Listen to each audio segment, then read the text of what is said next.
साथियों, इस सावन मास के पुत्रादा एकादशी व्रत बहुत शुभ माना गया है। इस पुत्रादा एकादशी को सारे स्त्री ज़्यादा तो करती है संतान के लिए। इस एकादशी को संतानें ही नहीं, धन संपत्ति भी घर में आता है। सुख समृद्धि बना रहता है, घर में खुशियाँ भरा रहता है।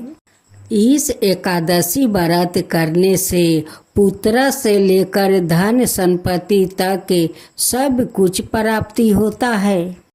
एक औरत थी जो सारे पूजा पाठ करती थी, घर में अपना जग भी करवाती थी, दान पुण्य तक करती थी, फिर भी उनकी कोई संतान नहीं हो रहे थे। एक दिन उस औरत का दरवाजे पर एक भूखा प्यासा एक ब्राह्मण आता है। वो ब्राह्मण से कहती है कि हे ब्राह्मण देव, मैं इतना पूजा पाठ करती हूँ, घर में यहाँ तक कि जग भी करवाती हूँ, फिर भी हमारा कोई संतान नहीं हो रहा है। सारे बात उस ब्राह्मण को बताई। तब जाकर ब्राह्मण देव पूछा कि अच्छा बेटी, तुम इतना पूजा पाठ करती हो, दान पुण्य करती हो, घर में जग करवाती हो, कभी पुत्रादा एकादशी व्रत किया है? कहती है कि नहीं ब्राह्मण देव, मैं तो कभी पुत्रादा एकादशी व्रत नहीं किया है। ब्राह्मण देव कहते हैं कि बेटी, तुम एक बार पुत्रादा एकादशी व्रत करके तो देखो। वो औरत कहती है कि ठीक है ब्राह्मण देव, इस बार श्रावण मास में पुत्रादा एकादशी व्रत मैं जरूर करूँगी। फिर श्रावण मास आया और उस औरत श्रद्धा भक्ति से पुत्रादा एकादशी व्रत की। और कुछ दिन के बाद उनकी गर्भ रह जाता है। जब धीरे धीरे उनकी 9 महीना पूर गया तो खूब सुंदर एक पुत्रा को जन्म देती है। अब तो वो दोनों पति पत्नी का खुशी का ठिकाना नहीं है। कहने लगे कि पुत्रादा एकादशी में इतना बल है कि इन्हें करने से हमारा पत्नी गर्भवती हो गई, आज मेरा पुत्रा मेरे गोद में खेल रहा है। तब से वो आज तक एकादशी व्रत करते रह गई, एक भी एकादशी व्रत वो नहीं छोड़ती है। तो साथियों, यही है पुत्रादा एकादशी व्रत का फल। जो श्रद्धा भक्ति से करते हैं उनकी जरूर फल मिलता है। उनके बारे में और उद्यापन के बारे में। एकादशी को प्रातः काल पवित्रता के लिए स्नान करें, फिर संकल्प विधि के अनुसार कार्य करे। दोपहर को संकल्प अनुसार स्नान करने से पहले बदन पर मिट्टी का लेप करे और मंत्र का यह भवर्थ पढ़े। भवर्थ हे वसुंधरे, तुम्हारे ऊपर अश्वा और रथ चाला करते हैं। भगवान विष्णु ने भी 52 अवतार धारण कर तुम्हें अपने पैरों से नापा था। मृचित के मैंने पूर्व काल में जो भी पाप किए हैं, मेरे उन सभी पापों को दूर करने की कृपा करे। शास्त्रों के अनुसार दशमी की शाम से द्वादशी को दोपहर तक निराहार रहने और एकादशी की रात्रि को जागरण करने पर ही सभी एकादशी के व्रत का पूरा फल मिलता है। जो एकादशी को निराहार रहते हैं परंतु रात्रि भर जागरण नहीं करते हैं, उनको व्रत का आधा फल प्राप्त होता है। जो व्याकित एकादशी को एक समय फलाहार करते हैं परंतु रात्रि जागरण नहीं करते, उनका मात्रा 1/4 फल मिलता है। जबकि एकादशी के दिन अन्न खाना पाप माना जाता है। व्रत रहने वाले स्त्री पुरुष को स्नान करने के बाद धूप दीप नैवेद्य से भगवान की पूजा करके रात्रि को दीप दान करना चाहिए। यह सब कार्य क्रोध लोभ मोह का परित्याग करके सत्य कर्म भाव से करे। इस दिन रात्रि को रात्रि से सहवास ना करे। मीठा भाषी चोर पखंडी पर स्त्री गमी को यह व्रत नहीं करना चाहिए। भक्ति युक्त होकर रात्रि में जागरण करे। अपनी अपनी शक्ति और श्रद्धा के अनुसार ब्राह्मणों को दक्षिणा दे और प्रणाम करके उनके त्रुटियों के लिए क्षमा मांगे। जिस प्रकार कृष्णा पक्ष की एकादशी का व्रत करते हैं, ठीक वैसा ही शुक्ला पक्ष की एकादशी का व्रत करना चाहिए। द्वादशी के दिन ब्राह्मणों को पहले भोजन कराना चाहिए। यदि ऐसा करने में असमर्थ हो तो ब्राह्मण भोजन के नियमित काचा सामान सीधा मंदिर में या सुपात्रा ब्राह्मण को थाली सजाकर देना चाहिए। हरिवासर में भी पारण करना निषिद्ध है। एकादशी के व्रत करने वाले मनुष्य यदि सब नियमों का पालन कर सके तो वो व्रत उन्हें पुण्य फलदायी सिद्ध होगा। हेमंत ऋतु में मार्गशीर्ष मास आने पर कृष्णा पक्ष की एकादशी तिथि को इसका उपवास व्रत रखना चाहिए। उसकी विधि इस प्रकार है। शुद्ध मन से स्त्री पुरुष दशमी को सादा एक भुक्त रहे, अर्थात दिन में एक बार ही भोजन करे। दिन के 8वां भाग में जब सूर्य का तेज मंद पड़े जाता है उसे नक्त जानना चाहिए। रात को भोजन करना नक्त नहीं है। सभी विवाहित स्त्री पुरुष को तारे दिखाई देने पर नक्त भोजन करने का विधान है और सन्यासियों के लिए दिन के 8वां भाग अर्थात रात में भोजन का निषेध माना गया है। पूजन करने वाले स्त्री पुरुष स्नान करके स्वच्छ पीले या सफेद रंग की धोती दुपट्टा जग पवित्र धारण करे। पूजन प्रारंभ करने से पहले अपना मुख पूर्व दिशा की ओर करके बैठना चाहिए। पत्नी को दाहिनी ओर बैठकर गांठ जोड़वाकर पूजन प्रारंभ करे। कुशा यह आम के पत्ते से अपने ऊपर और पूजन समग्रही पर जल छिड़के 3 बार आचमन करे। हाथ धोले, पवित्री पहने और मंत्र पढ़े। हाथ में अक्षत फूल लेकर भगवान का और गरुड़ का आह्वान करे। फूल अक्षत मूर्ति पर चढ़ा दे। इसके बाद हवन प्रारंभ करे।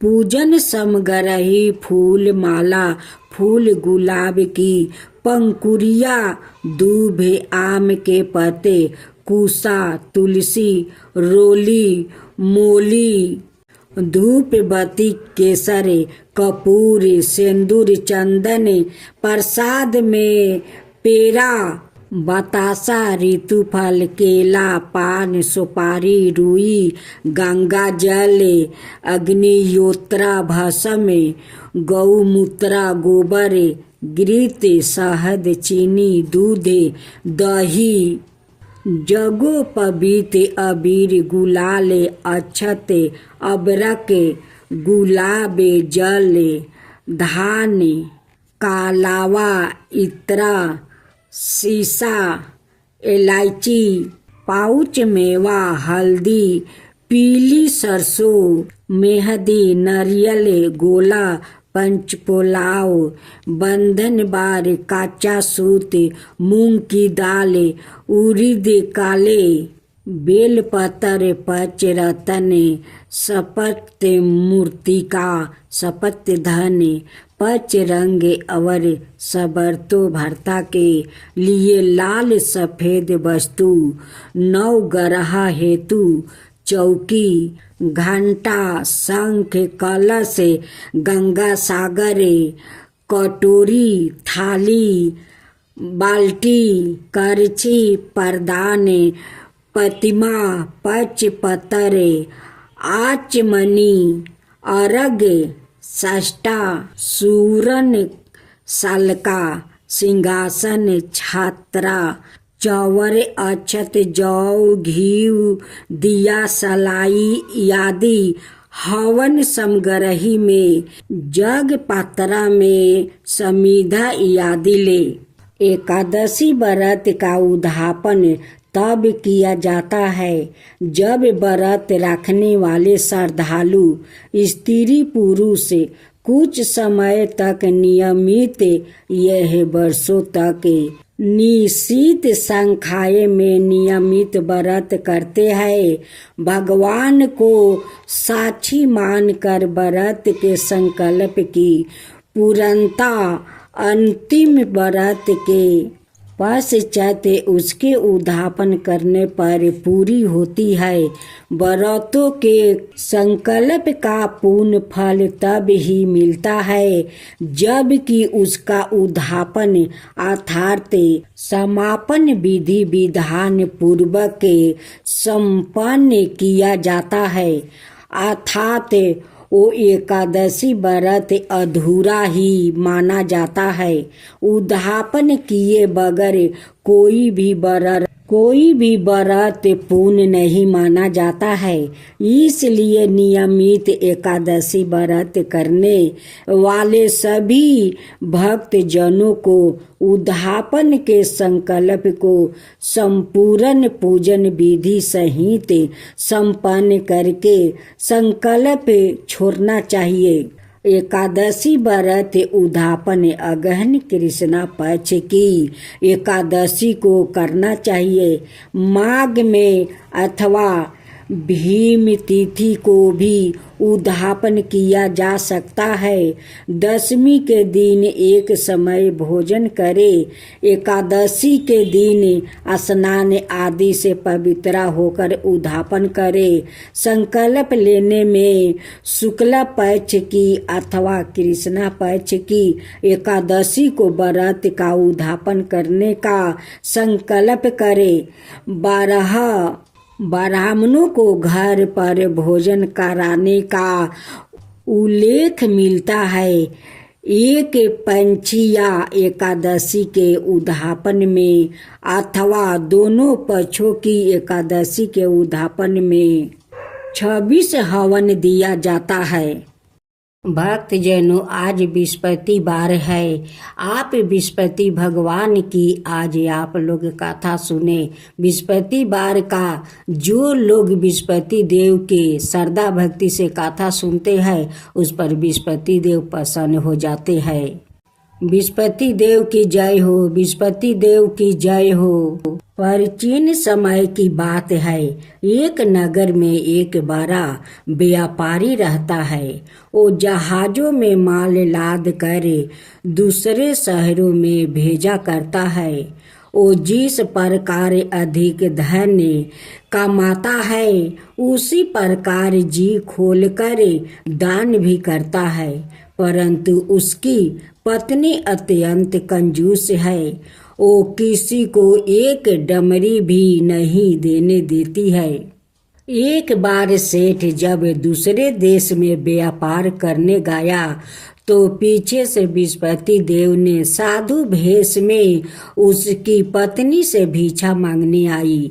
व्यापारी की पत्नी विस्पति देव से बोली, हे साधु महाराज, मैं इस दान और पुण्य से तंग आ गई हूँ। आप कोई उपाय बताइए जिससे मेरा सारा धन नष्ट हो जाए और मैं आराम से रह सकूं। मैं यह धन लुटाता हुआ नहीं देख सकती। विस्पति देव ने कहा, हे देवी, तुम बड़ी विचित्र हो। संतान और धन से कोई दुखी होता है। अगर अधिक धन है तो इसे शुभ कामों में लगाया करो। कुंवारी कन्याओं का विवाह करवाओ, विद्यालय और बाग बगीचा का निर्माण करवाओ। ऐसे पुण्य कार्य करने से तुम्हारा लोक परलोक सार्थक हो सकता है। परंतु साधु की इन बातों से व्यापारी की पत्नी को खुशी नहीं हुई। उसने कहा, मुझे ऐसा धन की आवश्यकता नहीं है जिसे मैं दान दूं। तब विस्पति देव बोले, यदि तुम्हारी ऐसी इच्छा है तो तुम एक उपाय करना। 7 बृहस्पतिवार घर को गोबर से लिपना, अपने केश को पीली मिट्टी से धोना, केशों को धोते समय स्नान करना, व्यापारी से हजामत बनाने को कहना, भोजन में मांस मदिरा खाना, कपड़े अपने घर धोना। ऐसे करने से तुम्हारा सारा धन नष्ट हो जाएगा। इतना कहकर बृहस्पति देव अंतर्ध्यान हो गए। व्यापारी की पत्नी ने बृहस्पति देव के कहे अनुसार 7 बृहस्पतिवार वैसे ही करने का निश्चय किया। केवल 3 बृहस्पतिवार बीते थे कि उसी समस्त धन संपत्ति नष्ट हो गई और वो परलोक सिधार गई। जब व्यापारी वापस आया तो उसने देखा कि उसका सब कुछ नष्ट हो चुका है। उस व्यापारी ने अपनी पुत्री को संताना दी और दूसरे नगर में जाकर बस गया। वहाँ वो जंगल से लकड़ी काट कर लाता और शहर में बेचता। इस तरह वो अपना जीवन बिताने लगे। एक दिन उसकी पुत्री ने दही खाने की इच्छा प्रकट की, लेकिन व्यापारी के पास दही खरीदने के पैसा नहीं थे। वो अपनी पुत्री को आश्वासन देकर जंगल में लकड़ी काटने चला गया। वहाँ एक वृक्ष के नीचे बैठे अपनी पूर्व दशा पर विचार कर रोने लगा। उस समय बृहस्पतिवार था। तभी वहाँ बृहस्पति देव साधु के रूप में सेठ के पास आए और बोले, हे मनुष्य, तू इस जंगल में किस चिंता में बैठा है? तब व्यापारी बोला, हे महाराज, आप सब कुछ जानते हैं। इतना कहकर व्यापारी अपनी कहानी सुनाकर रो पड़ा। बृहस्पति देव बोले, देखो बेटा, तुम्हारी पत्नी ने बृहस्पति देव का अपमान किया है, इसी कारण तुम्हारा यह हाल हुआ है। लेकिन अब तुम किसी प्रकार की चिंता मत करो। तुम गुरुवार के दिन बृहस्पति देव का पाठ करो। 2 पैसे के चने और गुड़ को लेकर जल के लोटे में शक्कर डालकर वो अमृत और प्रसाद अपने परिवार के सदस्यों और कथा सुनने वालों में बांट दो। सवाए भी प्रसाद और चरण मृत लो। भगवान तुम्हारा अवश्य कल्याण करेंगे। साधु की बात सुनकर व्यापारी बोला, महाराज, मुझे तो इतना भी नहीं बचता है कि मैं अपनी पुत्री को दही लाकर दे सकूं। इस पर साधु जी बोले, तुम लकड़ियां शहर में बेचने जाना। तुम्हें लकड़ियों के दाम पहले से चौगुने मिलेंगे, जिससे तुम्हारे सारे क्रिया सिद्ध हो जाएगा। उसने लकड़ियाँ काटी और शहर में बेचने के लिए चल पड़ा।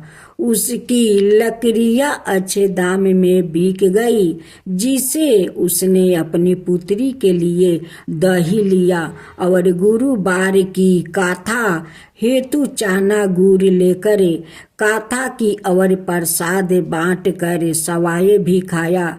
उसी दिन से उसकी सभी कठिनाइयां दूर होने लगी। परंतु अगले बृहस्पतिवार को वो कथा करना भूल गया। अगले दिन वहाँ के राजा ने एक बड़े यज्ञ का आयोजन करे पूरे नगर के लोगों के लिए भोजन का आयोजन किया है। राजा की आज्ञा अनुसार पूरा नगर राजा के महल में भोजन करने गया, लेकिन व्यापारी वो उसकी पुत्री तनिक विलंब से पहुँचे। अंत उन्हों दोनों को राजा ने महल में ले जाकर भोजन करवाया। जब वो दोनों लौट कर आए तभी रानी ने देखा कि उसकी खूंटी पर टंगा हार गायब है। रानी को व्यापारी और उसकी पुत्री पर संदेह हुआ कि उसका हार उन दोनों ने ही चुराया है। राजा की आज्ञा से उन दोनों को कारावास की कोठरी में कैद कर दिया गया। कैद में पड़कर दोनों अत्यंत दुखी हुए। वहाँ उन्होंने बृहस्पति देवता का स्मरण किया। बृहस्पति देव ने प्रकट होकर व्यापारी को उसकी भूल का अभ्यास करवाया और उन्हें सलाह दी कि गुरुवार के दिन कैद खाने के दरवाजे पर तुम्हें 2 पैसा मिलेंगे। उनसे तुम चने और मुनका मंगवाकर विधि पूर्वक बृहस्पति देवता का पूजन करना। तुम्हारे सब दुख दूर हो जाएंगे। बृहस्पतिवार को कैद खाने के दरवाजे पर उन्हें 2 पैसे मिले। बाहर सड़क पर एक स्त्री जा रही थी। व्यापारी ने उसे बुलाकर गुड़ और चने लाने को कहा। इस पर वो स्त्री बोली, मैं अपनी बहू के लिए गहने लेने जा रही हूँ, मेरे पास समय नहीं है। इतना कहकर वो चली गई। थोड़ी देर बाद वहाँ से एक और स्त्री निकली। व्यापारी ने उसे बुलाकर कहा कि हे बहन, मुझे बृहस्पतिवार की कथा करानी है, तुम मुझे 2 पैसे का गुड़ चना ला दो। बृहस्पति देव का नाम सुनकर वो स्त्री बोली, भाई मैं तुम्हें अभी गुड़ चना लाकर देती हूँ। मेरा एकलौता पुत्र मर गया है। मैं उनके लिए कफन लेने जा रही थी, लेकिन मैं पहले तुम्हारा काम करूँगी, उसके बाद अपने पुत्र के लिए कफन लाऊंगी। वो स्त्री बाजार से व्यापारी के लिए गुड़ चना ले आई और सवाए भी बृहस्पति देव की कथा सुनी। कथा के समाप्त होने पर वो स्त्री कफन लेकर अपने घर गई। घर पर लोग उसके पुत्र की लाश को राम नाम सत्य है कहते हुए शमशान ले जाने की तैयारी कर रहे थे। स्त्री बोली, मुझे अपने बेटे का मुख देख लेने दो। अपने पुत्र का मुख देख कर उस स्त्री ने उसके मुंह में प्रसाद और चरना मिरित डाल दिया। प्रसाद और चरना मिरित के प्रभाव से वो पुनर्जीवित हो गया। पहली स्त्री जिसने बृहस्पति देव का निरादर किया था, वो जब अपने पुत्र के विवाह हेतु पुत्र वधू के लिए गहने लेकर लौटी और जैसे ही उसका पुत्र घोड़ी पर बैठकर निकला, वैसे ही घोड़ी ने ऐसी उछाल मारी कि वो घोड़ी से गिर कर मर गया। यह देख स्त्री रो रो कर विस्पति देव से क्षमा याचना करने लगी। उस स्त्री की मिनती से विस्पति देव साधु भेष में वहां पहुंचकर कहने लगे, देवी तुम्हें अधिक विलाप करने की आवश्यकता नहीं है। यह विस्पति देव का अनादर करने का कारण हुआ है। तुम वापस जाकर मेरे भक्त से क्षमा मांगकर कथा सुनो, तब ही तुम्हारी मनोकामना पूरी होगी। जेल में जाकर उस स्त्री ने व्यापारी से माफी मांगी और कथा सुनी। कथा के उपरांत वो प्रसाद और चना मृत लेकर अपने घर वापस गई। घर आकर उसने चना मृत अपने मृत्यु पुत्रा के मुख में डाली। चनर मृत के प्रभाव से उसका पुत्र भी जीवित हो उठा। उसी रात विस्पति देव राजा के सपने में आया और बोले, हे राजन, तुम जिस व्यापारी और उसके पुत्री को जेल में कैद कर रखा है वो बिल्कुल निर्दोष है। तुम्हारी रानी का हार वही खूंटी पर टांगा है। दिन निकला तो राजा रानी ने हार खूंटी पर लटका हुआ देख कर राजा ने उस व्यापारी और उसकी पुत्री को रिहा कर दिया और उन्हें आधे राज्य देकर उसकी पुत्री का विवाह ऊंचे कुल में करवाकर दहेज में हीरे जवाहरात दिया। ओम जय विस्पति देवा, जय विस्पति देवा, छिन छिन भोग लगाऊं के दली फल मेवा। ओम जय विस्पति देवा, जय विस्पति देवा। तुम पुराण परिमत माँ तुम अंतर्यामी, जगत पिता जगदीश्वर तुम ही सबके स्वामी। ओम जय विस्पति देवा, जय विस्पति देवा। चरनामृत निज निर्मल सबके पातक हरता, सकल मनोरथ दायक कृपा करो भक्तो। ओम जय विस्पति देवा, जय विस्पति देवा। तन मन धन अर्पण कर जो जन शरण पारे, प्रभु पर कट तब हो करे आकर दुआरे खारे। ओम जय विस्पति देवा, जय विस्पति देवा। दीन दयाल दया निधि भक्तन हितकारी, पापी दोष सब हरता भाव बंधन हारी। ओम जय विस्पति देवा, जय विस्पति देवा। सकल मनोरथ दायक सब संशय हरो, विषय विकार मिटाओ संतन सुखकारी। ओम जय विस्पति देवा, जय विस्पति देवा। जो कोई आरती तेरी प्रेम सहित गावे, जेठाय नंदय नंदन कर सो निश्चय पावे। ओम जय विस्पति देवा, जय विस्पति देवा। सब मिलकर बोलो विस्पति भगवान की जय, विस्पति देव की जय। माई और गणेश और माँ तुलसी की कथा है। एक बुढ़िया माई थी। जो बुढ़िया माई अपना नाती के साथ रहती थी। एक पहाड़ के गुफे में बुढ़िया माई एक गाय का पोस राखी थी। बुढ़िया माई का गाय खूब सुंदर एक बछड़ा को जन्म दिया था।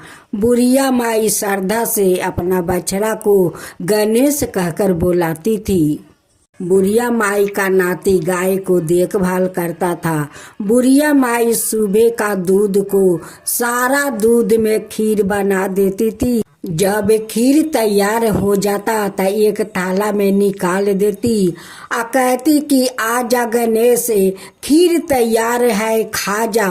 वो बछड़ा दौड़े दौड़े आकर बुढ़िया माई के पास वो खीर दे देती है। बछड़ा खीर खाकर अपना माँ को पास वापस चला जाता। बुढ़िया माई सुबह उठकर अपना सारा काम कर लेती है। नहा धोआकर माँ तुलसी का पूजा कर लेती है। तब जाकर वो खीर बनाती है। उसी समय गणेश भगवान माता पार्वती के साथ उसी पहाड़ के ऊपर घूम रहे थे। बुढ़िया माई खीर बनाकर थाला में निकाल देती है और अपना गणेश को बुलाती है। कहती है कि आजा गणेश, खीर तैयार है, खा जा। गणेश को लगा कि इस बुढ़िया माई मुझे बुलाती है। गणेश अपना माता से कहते हैं कि माँ तुम आगे चलो, मैं आता हूँ। उसी समय गणेश भगवान एक बूढ़ा का भेष धारण करते हैं। एक काख में झोली झूला लेते हैं और झोला लेकर हाथ में लाठी लेकर उस बुढ़िया के पास जाते हैं। जाकर देखते हैं कि बुढ़िया माई तो खीर बना कर राखी है और अपना बछड़ा के नाम गणेश राखी है। इस बछड़ा को गणेश कहकर बुलाती है और बछड़ा दौड़े दौड़े आकर खीर खाकर चला जाता है। खीर का गंध इतना अच्छा है तो खाने में कितना स्वादिष्ट होगा। बुढ़िया माई का काम करते हुए देखकर तुलसी माता का बुढ़िया माई पर बहुत दया आ जाता। वो कहने लगती कि बुढ़िया माई सुबह उठ करे हमारा पूजा करती है, इतना सेवा करती है, गाय को खीर बनाकर खिलाती है, इतना सारा काम अकेले करती है, क्यों ना मैं आकर इनकी सारे काम कर दूं। एक दिन माँ तुलसी सुबह आती है और बुढ़िया माई सो रही थी। उसी समय सारा काम करके चली जाती है। जब बुढ़िया माई का अंगी टूटा तो वो देखती है कि मेरे घर के तो सारा काम हो चुका है, एक कौन आकर कर जाता है। लगता है मेरे नाती ये सारे काम कर लेता है। नाती से कहती है कि बेटा तू तो आज बहुत सुबह सुबह उठ गया और घर के सारा काम कर लिया। नाती कहता है कि नहीं नानी माँ, मैं तो अभी अभी उठी हूँ, मैं घर के काम कहाँ किया, नहीं किया। भेष रूपी गणेश जी कहते हैं कि ये तो काम आकर तुलसी कर जाती है। उस खीर को देखकर गणेश जी सोचने लगे कि मैं इस खीर को कैसे खाऊं, क्या करूं कि इस खीर को मैं खा सकूं। उस गणेश का दिमाग में एक ख्याल आया कि क्यों ना गाय माता का बछड़ा का रूप धारण करके और उस खीर को मैं जाकर खा लूं। उसका दूसरा दिन गणेश आकर उसी पहाड़ के ऊपर बैठा था और देख रहा था कि बुढ़िया माई खीर बना रही है। जब बुढ़िया माई का खीर तैयार हो गया और वो थाला में निकाल रही थी, तब गणेश जी कहने लगे कि चलो अब खीर तो खाना ही होगा। उसी गाय माता का बछड़ा का रूप धारण करते हैं और बुढ़िया माई जैसे बुलाती है कि गणेश आजा, खीर तैयार है, खा जा। वो जाकर बछड़े के रूप धारण करते हुए और वो सारे खीर खा लेते हैं। गणेश गाय के पास जाते हैं और गाय माता से कहते हैं कि गाय माता मुझे माफ़ कर देना, मैं आपका बच्चे के हिस्सा खीर मैं खा लेता हूँ। आपका बच्चे का रूप धारण करके मैं जाकर खीर खा लेता हूँ। अपना बच्चा को पेट भर के दूध पिला देना। बुढ़िया माई इतना स्वादिष्ट खीर बनाती है कि खीर बगैर मैं रह नहीं सकता हूँ। मैं क्या करूँ, आपका बछड़ा का रूप धारण करना पड़ता है। उस खीर के स्वाद लेने के लिए आपका बछड़ा का रूप धारण करना पड़ता है।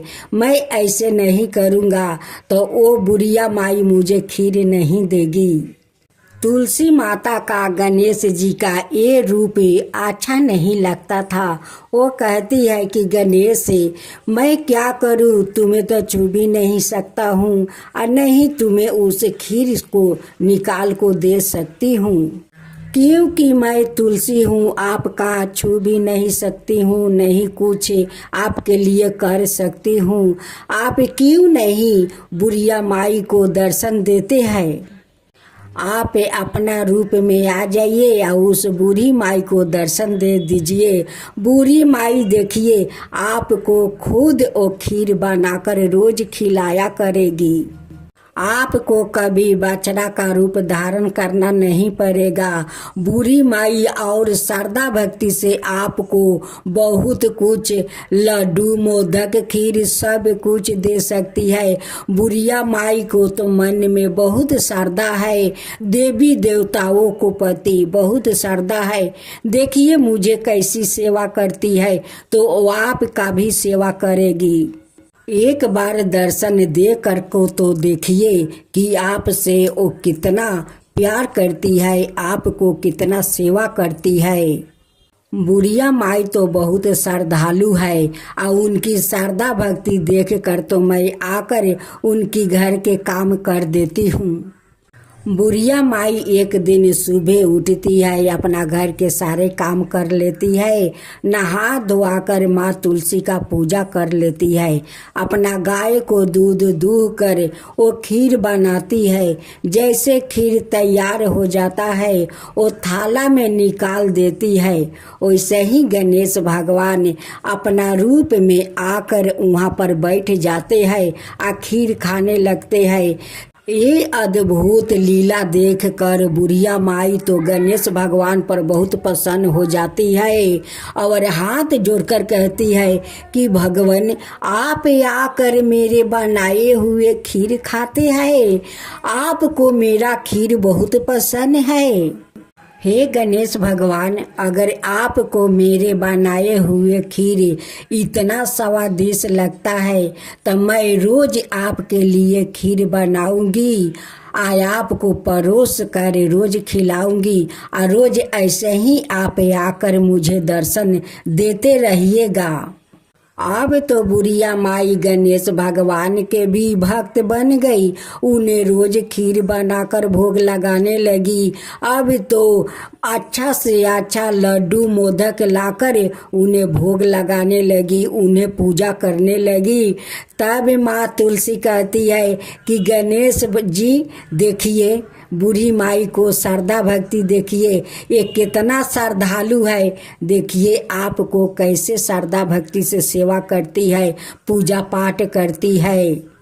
गणेश कहते हैं कि तुलसी तुम ठीक कह रही हो, अब तो मैं रोज बुढ़िया माई को अपना असली रूप में आऊँगा और उन्हें रोज दर्शन दूंगा और रोज बुढ़िया माई मुझे खीर बनाकर ऐसे ही खिलाया करेगी।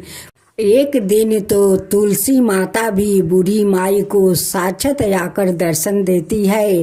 तब गणेश भगवान कहते हैं कि माई ये तुलसी तो आकर आपका घर के काम भी कर जाती है। गणेश भगवान कहते हैं कि माई तेरा श्रद्धा भक्ति देखकर तो मैं बहुत प्रसन्न हूँ, आज तू मुझसे कोई वरदान मांग ले। बुढ़िया माई कहती है कि गणेश भगवान मैं क्या मांगूं, मेरा तो वयस हो गया है, मैं तो कुछ दिन में ऊपर चली जाऊंगी। गणेश जी कहते हैं कि माई कुछ मांग लो। तब बुढ़िया माई कहती है कि हे गणेश भगवान, अगर कुछ देना चाहते हैं तो मुझे वैकुंठ धाम का आशीर्वाद दीजिए कि मैं वैकुंठ धाम जाऊं। माँ तुलसी कहती है कि माई, वैकुंठ धाम जाने से पहले तू मेरा एक पाता मुख में राख लेना और राख कर वैकुंठ धाम चली जाना। माँ तुलसी और गणेश भगवान अंतर्ध्यान हो जाते हैं। हे गणेश भगवान, हे माँ तुलसी, जैसे आप उस बुढ़िया माई पर आप कृपा किया वैसा ही सबका ऊपर कृपा कीजिए। हे तुलसी माता, हे गणेश भगवान, सबका ऊपर कृपा कीजिए। गणेश जी की जय हो, गणेश जी की जय हो, माता तुलसी की जय हो, माता तुलसी की जय हो।